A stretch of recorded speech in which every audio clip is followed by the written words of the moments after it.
रेवत राम डांगा एक बार फिर कैमरे को देखकर भाग खड़े हुए और रेवत राम डांगा अब वॉशिंग मशीन से धुलकर भी पार निकल गए। अब आप लोग कहोगे वॉशिंग मशीन से रेवत राम डांगा कैसे धुल गया, तो आपको आगे धीरे धीरे पता चल जाएगा, या फिर आपने मदन राठौड़ का बयान नहीं सुना है।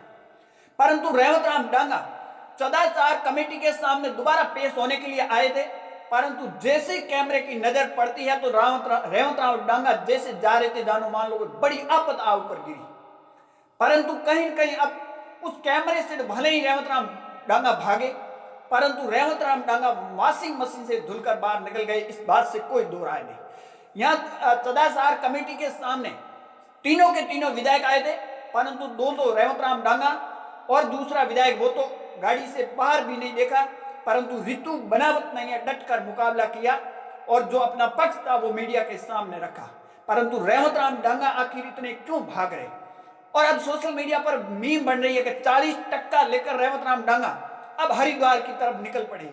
अब गंगा मैया भी बेचारी कहेगी कि किसका मैं आखिर धुलाई करूं, कितना कितना पाप करते हो। 40% 1% 2% तो आप मान सकते हो, 40%।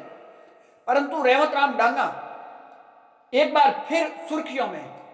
रेवत राम डांगा सुर्खियों में इसलिए है कि मदन राठौड़ ने एक बयान दिया हाल में, और उस बयान के बाद में ऐसा लग रहा है न तो खींवसर में उपचुनाव होने वाले हैं, न कहीं और उपचुनाव होने वाले।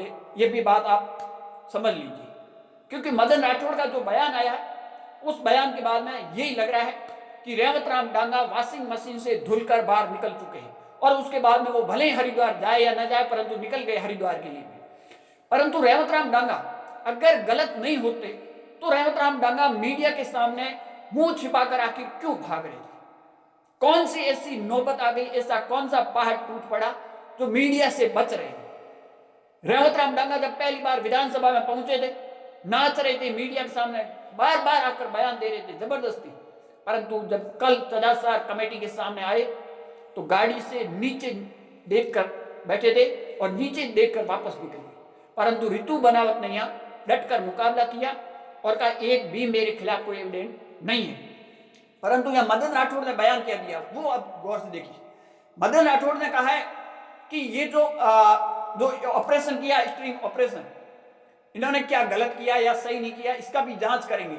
आरोप तो कोई भी लगा सकता है, यहाँ तक कह दिया आरोप कोई भी लगा सकता है। हालांकि ये वीडियो सामने है, आरोप जैसी कोई बात नहीं, परंतु उसके बावजूद मदन राठौड़ का ये बयान देना, उससे साफ साफ लग रहा है कि रेवत राम डांगा तो मशीन से धुले वॉशिंग मशीन से, परंतु उनके साथी थे वो भी धुल गए।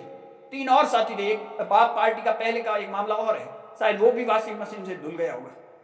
राजस्थान में अब ये क्लियर हो चुका है कि कोई उपचुनाव नहीं होने वाले हैं, परंतु रेवत राम डांगा सदाचार कमेटी का कहना है कि उनसे हमने बयान लिए हैं और अगर जरूरत पड़ी तो उनको हम दोबारा भी बुला सकते हैं। तीसरी बार, 2 बार तो आ चुके हैं, 2 बार तो जो खबरें आ रही उसमें कोई संतोषजनक जवाब तो नहीं दे पाए हैं। रितु बनावत ने जरूर जवाब दिया उनके पास, कमेटी के पास हो या फिर मीडिया के सामने, और रितु बनावत ने कहा है कि माफी मांगे तो मैं माफ भी कर दूंगी, दिल मेरा बड़ा है। परंतु रेवत राम डांगा के ऊपर सवाल खड़े हैं। पहले रोते हुए भाग रहे थे और अब रेवत राम डांगा सदाचार कमेटी के पास आए तो जरूर थे, कि तीसरी बार सदाचार कमेटी बुलाती है या नहीं, ये आने वाला वक्त ही बताएगा। आपकी क्या राय है कमेंट सेक्शन जरूर देना। ज्यादा जानकारी के लिए हमारे यूट्यूब चैनल और फेसबुक पेज को जरूर फॉलो कीजिए।